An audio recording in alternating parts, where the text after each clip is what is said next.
Selamat pagi, siang, sore semuanya. Pada saat ini kami akan menjelaskan tutorial umum teknik fondasi dengan contoh soal pada ujian tengah semester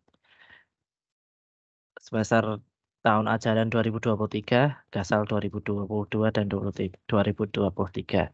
Di sini saya, Christian Adi Nugraha bersama teman saya Andreas Kris Video Bahadi. akan menjelaskan dua contoh soal. Saya akan menjelaskan contoh soal pertama dan Andre akan menjelaskan contoh soal kedua. Oke, langsung saja. Kalau begitu, kita akan membahas contoh soal yang pertama.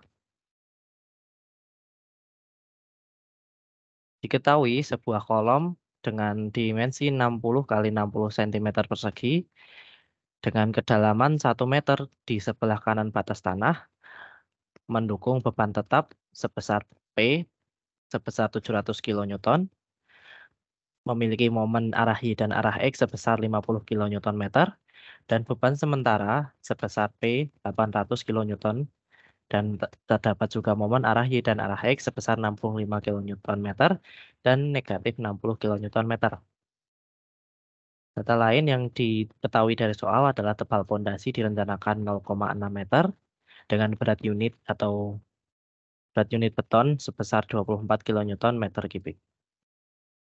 Kemudian dasar pondasi berada di 1,4 meter dari muka tanah dan tanah pada pondasi ini homogen.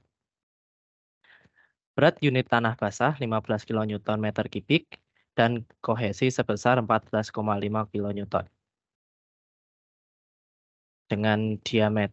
Dengan sudut geser sebesar 18 derajat. Soal pertama ini memiliki tiga poin utama, yaitu pertama, menentukan tegangan izin tanah dengan cara terzagi, yang mana lebar pondasi dianggap B sama dengan 2 meter.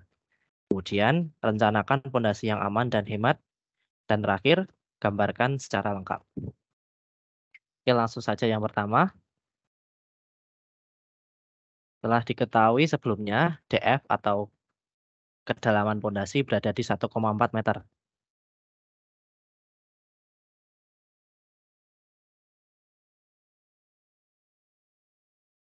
Dengan gamma tanahnya adalah 15 kN meter kubik.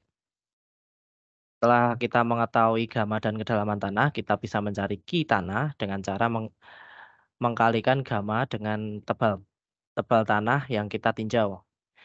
Sehingga kita mendapatkan Ki tanah sebesar 21,6 kN per meter persegi. Kemudian kita juga memiliki kohesi sebesar 14,5.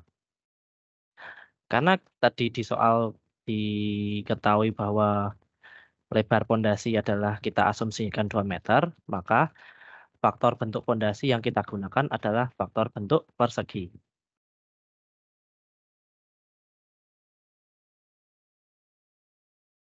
Sehingga kita gunakan alfa dan betanya adalah di 1,3 dan 0,4.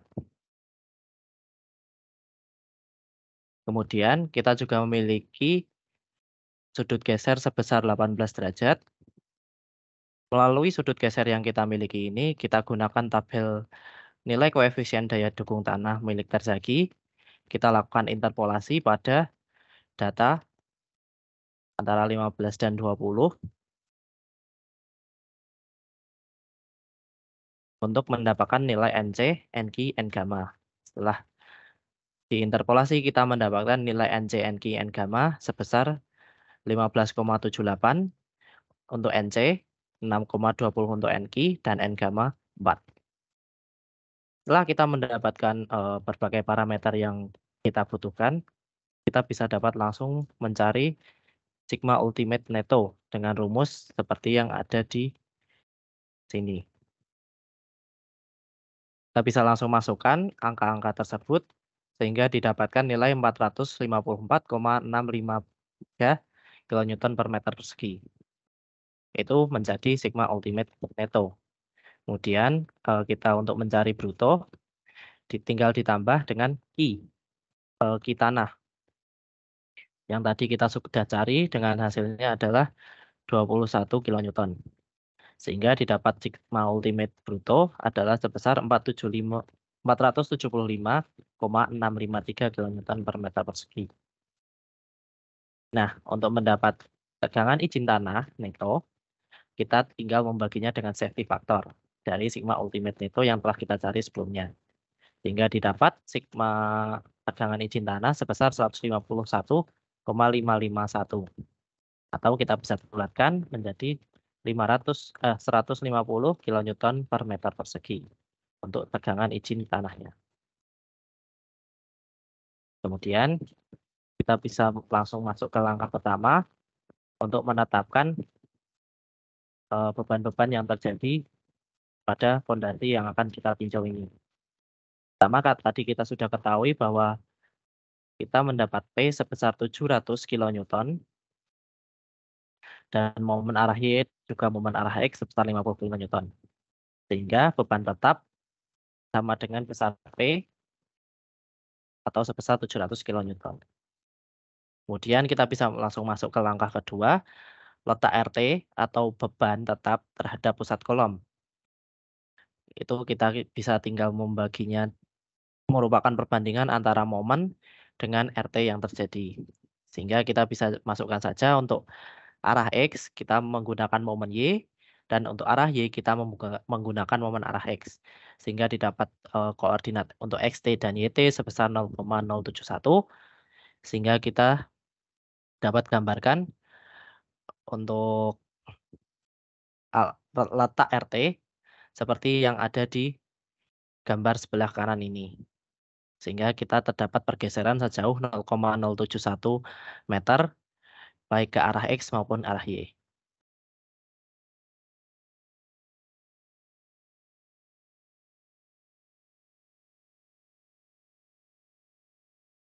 Kemudian kita langsung masuk ke langkah yang ketiga, di mana kita harus mencari luas minimum yang dapat digunakan untuk fondasi kita dengan menggunakan persamaan sigma tegangan terjadi harus kurang dari sama dengan tegangan terjadi pada tanah. Kita dapat memasukkan rumus RT per A ditambah Q plat ditambah Q tanah kurang dari sama dengan tegangan izin tanah. Seperti yang kita ketahui sebelumnya, tebal plat adalah di 0,6 meter. Kemudian tebal tanah adalah 0,8 meter. Dan gamma tanah sebesar 15 kN, juga gamma beton sebesar 24 kN meter kubik. Untuk mencari kiplat maupun Q tanah, kita juga dapat gunakan rumus sama seperti yang sebelumnya, yaitu gamma dikali dengan tebal. Untuk kiplat, kita bisa masukkan gamma beton dan tebal plat itu sendiri. Sehingga kita dapatkan untuk kiplat sebesar 14,4, dan untuk tanah, kita gunakan gamma tanah, juga tebal tanah yang dikurangi dengan tebal platnya sebelumnya, yaitu 0,8. Sehingga kita dapatkan Q tanah 12 kN. Pada langkah yang kedua sebelumnya, kita telah menemukan tegangan izin tanah sebesar 150 kN meter persegi. Nah, dari persamaan di atas, kita dapat masukkan rumus ini menjadi seperti ini. Sehingga kita dapatkan untuk A minimum secara minimum yang dapat kita gunakan adalah 5,6634 meter persegi. Atau kita bisa bulatkan menjadi 6 meter persegi saja. Sehingga kita dapat gunakan BX dan BY sebesar 3 meter.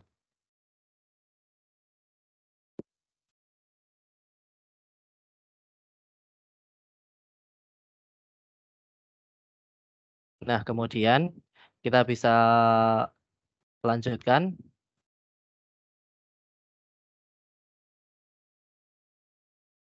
langkah 4 karena terdapat beban sementara. Karena seperti pada soal tadi kita sebutkan bahwa memiliki beban sementara, maka dimasukkan juga ke dalam perhitungan.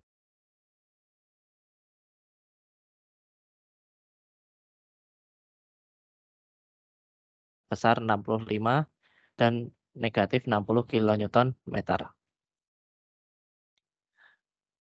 Untuk mencari letak RS, ini kita dapat gunakan cara yang sama seperti pada langkah kedua tadi, dengan membandingkan antara momen dengan RS yang terjadi. Untuk arah X, kita menggunakan momen Y, sementara untuk arah Y kita menggunakan momen arah X, sehingga didapatkan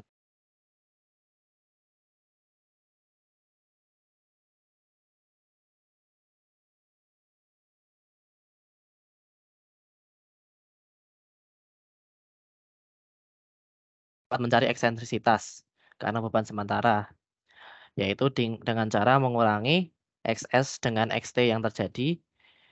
Juga untuk eksentrisitas arah Y juga dapat digunakan antara YS dengan dikurangi dengan YT. Sehingga didapat eksentrisitas arah X sebesar 0,010 dan eksentrisitas arah Y sebesar negatif 0,146.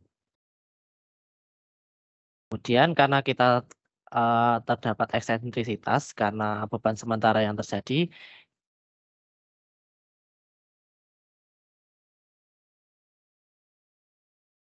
dikalikan dengan eksentrisitasnya. Sehingga untuk momen arah Y terdapat momen sebesar 7,8571 kilonewton meter. Sementara untuk arah X, kita mendapatkan momen sebesar minus 117,143 kilonewton meter.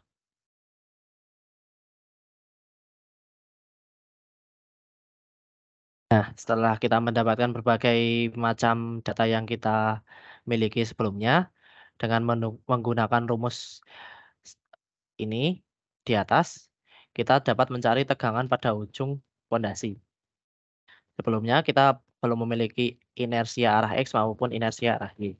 Kita tinggal gunakan rumus 1/12 kali B X kali BY pangkat 3 untuk inersia arah X. Dan untuk inersia Y, kita gunakan BY kali BX pangkat 3.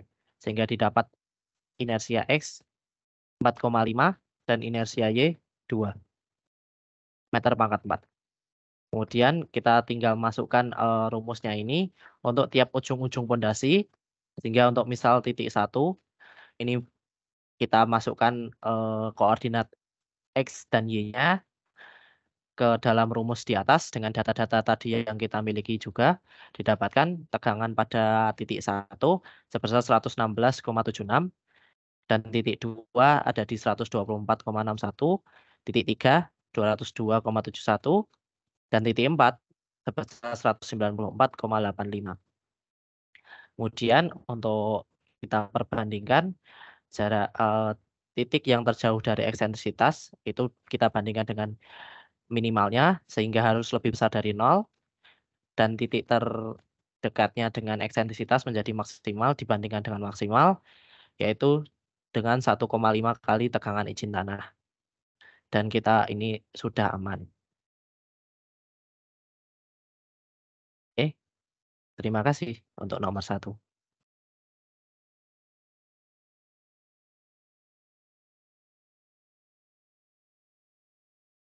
Oke, selanjutnya kita akan membahas untuk nomor 2.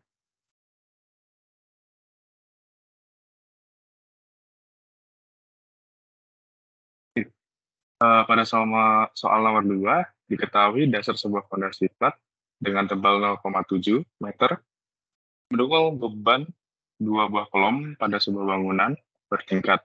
Jadi ada K1 serta K2. Ukuran masing-masing kolomnya itu sama, yaitu 50 kali 50. Dan jarak antar kolomnya yaitu sebesar 5 meter. Kedua kolom tersebut mendukung beban sebagai berikut. Untuk K1 mendukung beban P1 sebesar 600 kN. Dan kolom 2 yaitu sebesar 800 kN. Serta momen-momen yang terjadi yaitu MY1, momen arah Y sebesar minus 100 kN meter. Dan MY2 yaitu sebesar minus 50 kN meter. Lalu MX1 sebesar 200 kN meter dan MX2 sebesar 100 kN. Kemudian terdapat dasar fondasi yaitu sebesar minus 1,5 meter. Lalu ada berat unit beton atau gamma beton yaitu sebesar 24 kN per meter pangkat 3. Lalu ada berat unit tanah atau gamma tanah sebesar 18 kN per meter pangkat 3. Lalu diketahui tegangan izin tanah yaitu sebesar 0,18 MPa. Lalu yang ditanyakan adalah rencanakan dimensi plat fondasi yang sesuai dengan beban tersebut di atas. Lalu yang B adalah gambarkan dengan lengkap dan rapih dari rencana fondasi yang akan dikerjakan. Langsung saja, untuk langkah pertama, yaitu tadi diketahui ada DF itu adalah kedalaman fondasi, yaitu sebesar 1,5 meter, gamma tanah 0,8 meter, ini kedalaman tanah 0,8 meter, lalu kedalaman beton atau kedalaman fondasinya itu 0,7 meter, gamma tanah 18 kN per meter pangkat 3, gamma tanah 24 kN per meter pangkat 3, dengan izin tanah 0,18 MPa, lalu diubah menjadi 180 kN per meter pangkat 2. Lalu terdapat dimensi kolom yang sudah diubah 1/6 menjadi meter, dan R adalah jarak antar kolom. Langkah pertama untuk menghitung beban tetap, yang pertama adalah kita plot dulu beban-beban yang terjadi pada setiap kolom dan momen-momen yang terjadi pada setiap kolom. Kemudian mencari RT, itu caranya tinggal jumlahkan beban yang terjadi pada masing-masing kolom. Ya sudah, tinggal dijumlahkan saja untuk P1 ditambah dengan P2. Maka hasil dari RT adalah 1.400 kN. Lalu kita harus mencari sigma momen Y serta sigma momen X yang terjadi. Dengan cara yaitu dengan menjumlahkan setiap momen-momen yang terjadi. Untuk sigma momen Y berarti kita menjumlahkan momen-momen Y yang terjadi. Berarti hasil untuk sigma momen Y adalah minus 150 kN, dan untuk sigma momen X adalah 300 kN.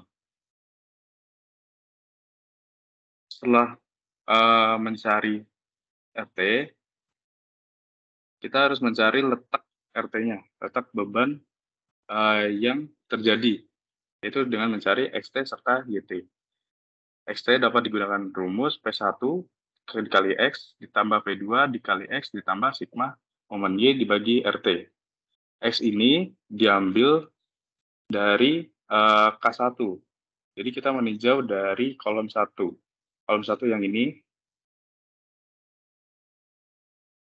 bisa dimasukkan 600 dari P1 dikali 0. Kenapa dikali 0? Karena dia kita anggap K1 adalah titik 0,0-nya.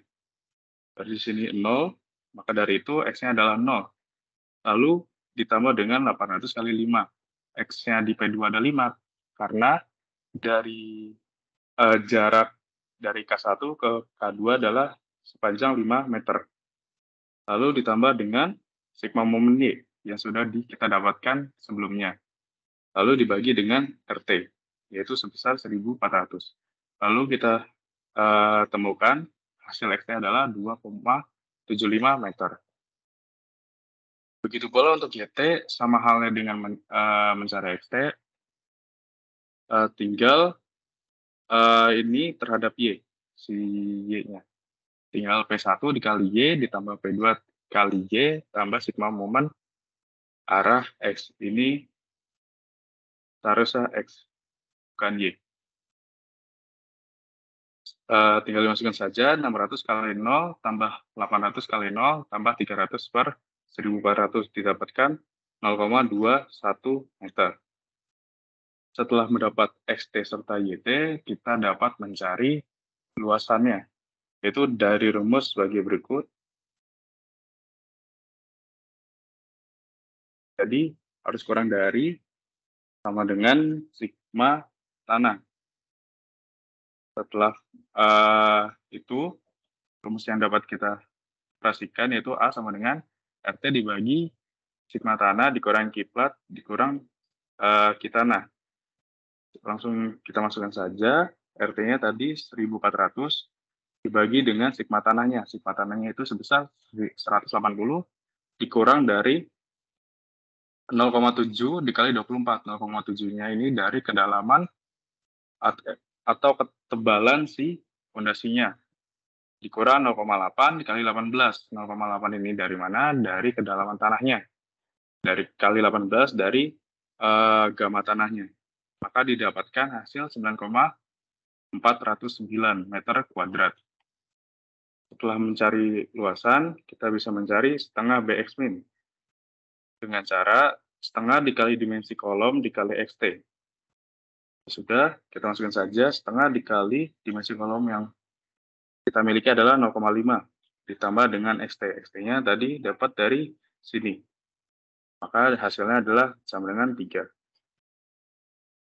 Lalu, ini masih dalam bentuk setengah BX min. Kita mencari BX min-nya. Sudah tinggal dikali 2. Berarti yang sebelumnya kita cari hanya segini. Mencari BX min berarti kita mencari total dari pusat sini ke sini. Maka dari itu dikali 2.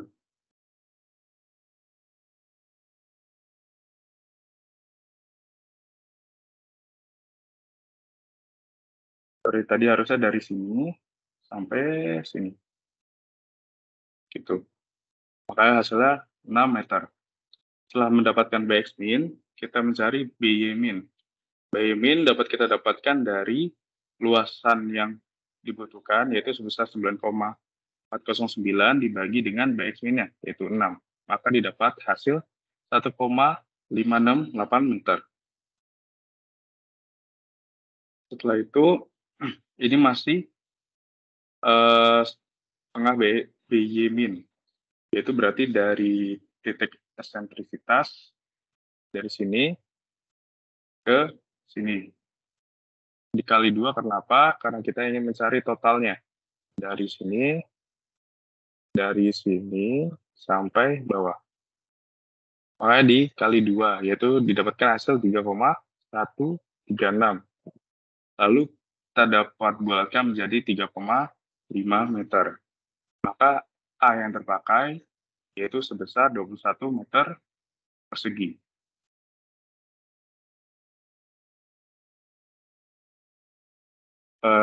Soal A sudah terjawab, kemudian untuk soal B dapat digambarkan seperti ini.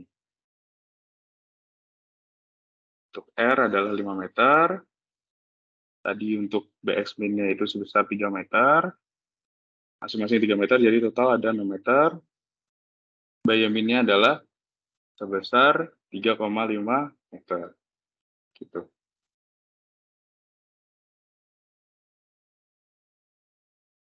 Ya, begitulah pembahasan untuk tutor teknik fondasi dengan contoh soal MIT Gasal tahun ajaran 2022 dan 2023.